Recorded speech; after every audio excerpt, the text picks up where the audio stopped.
Alright, hello ladies and gentlemen, my name is Goldie Shots. Welcome to my channel. Today I'm going to be giving you 5 tips that I think are very useful for if you are going out on a photo shoot of any kind. It could be engagement photos, anniversary photos, it could be wedding shoots. I think these 5 tips are very beneficial if you plan on doing any type of photo shoot. So stay tuned. At the end of this video I'll be giving you some bonus shots that I've done. I'll be showing you some of my photography work and showing you how I came about getting those pictures as well. So stay tuned at the end of this video. Alright, let's get it.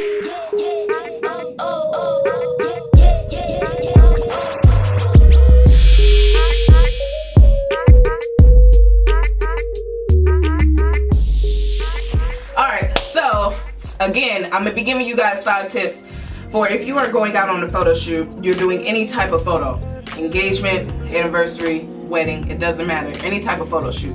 Number 1, please pre-plan all of your shots before you go out on your photo shoot.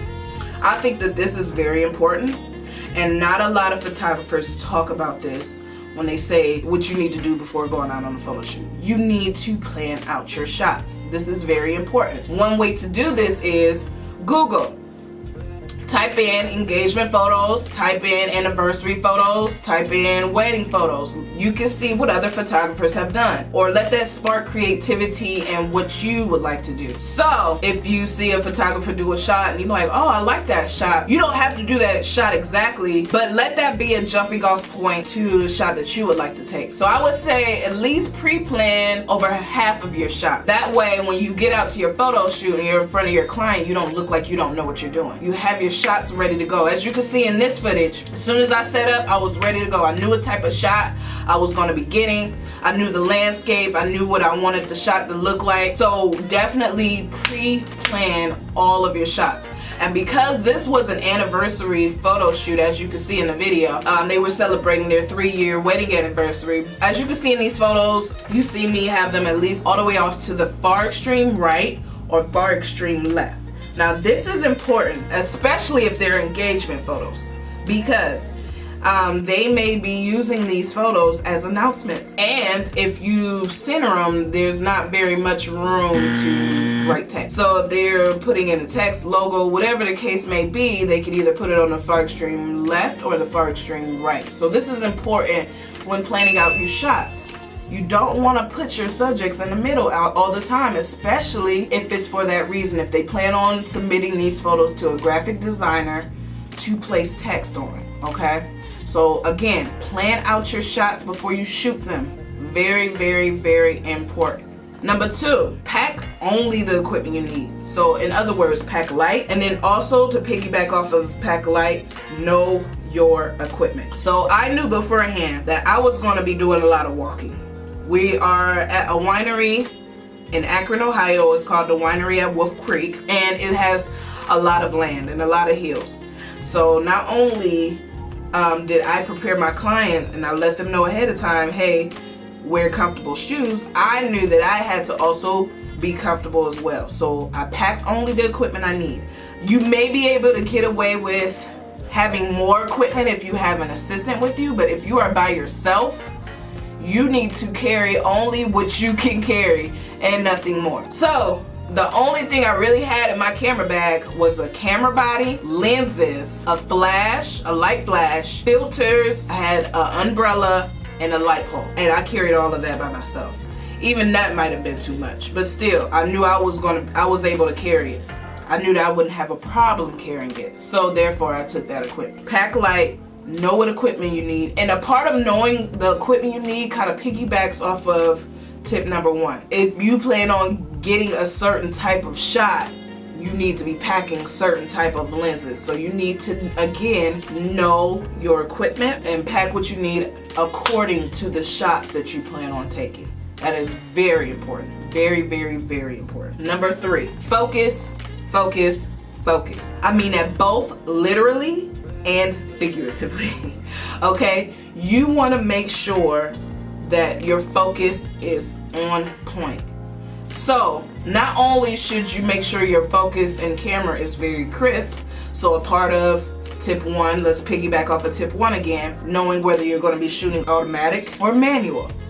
For the majority of these shots, I shot manually. So that's a part of planning out your shots and knowing your equipment as well. So focus. I knew that my focus had to be on point. If your camera has focus peaking, awesome. If not, like my camera, you're gonna have to play it by eye. Okay? Make sure your focus is on point. That is very important, a part of knowing your equipment.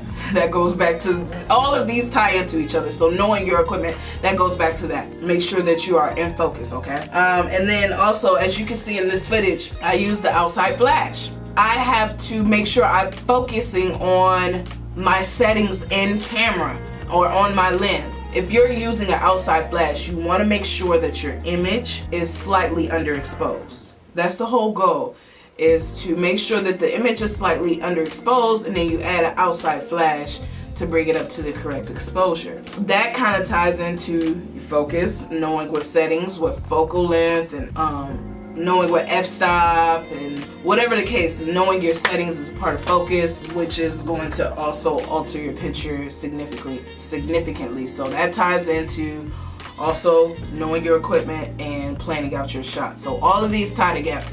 Number 4, make sure you get a variety of shots. So capture all types of shots. So what I like to do in each location that I'm shooting at, because we switched locations quite a few during this photo shoot, is in each location I like to capture a close-up, a mid, and a full body.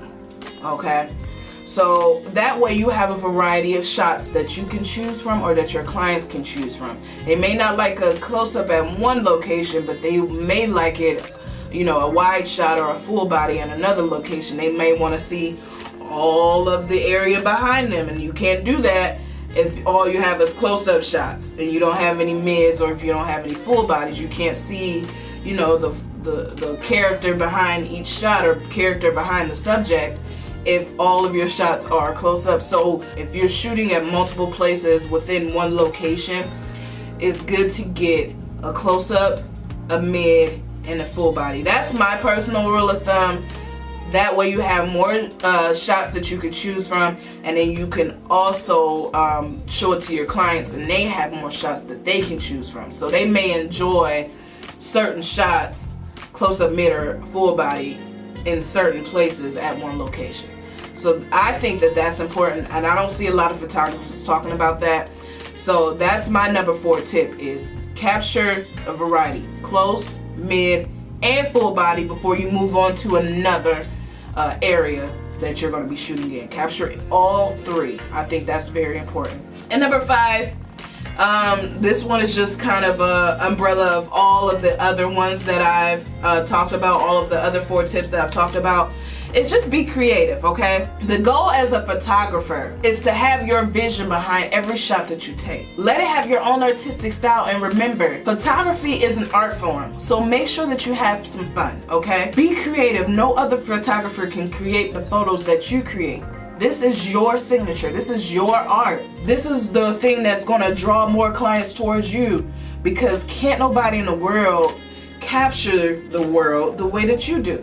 So I feel like that's a very, very, very important. One way that I like to have fun is when I'm shooting with clients. I don't know if you won't be able to hear the audio in some of this footage, but I took a speaker with me. This is a Bluetooth speaker that played some love music to kind of get them in the lovey-dovey mood during the photo shoot. They were enjoying it, and then you could tell in the pictures the enjoyment through the pictures, through the lens.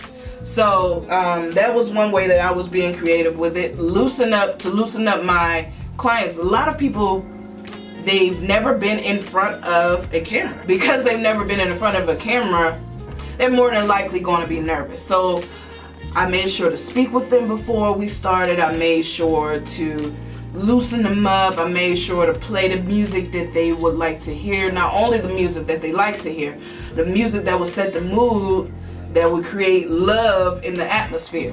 And now I knew that would kind of show off in my pictures. So be creative. Use all 4 of the other previous steps that I've given you to create imagery and art that is unlike any other that only you can create. This is your time to shine. And this is what's going to bring clients to you specifically to capture their special moment. This is what's going to set you apart from the rest. Hope you enjoyed these 5 tips. I'm going to go ahead and right now show you this bonus footage that I've taken on a bridge, actually. This photo shoot kind of came about in a weird way. The girl whose picture that I took, she has a best friend who's out of town who came in town. And her best friend does makeup, and she did her makeup. And I said, well, hey, I know she does a good job. Let me take your pictures when she does your makeup. Awesome. She was like, great. And then that's how this photo shoot came about. And I feel like these pictures came out very, very well.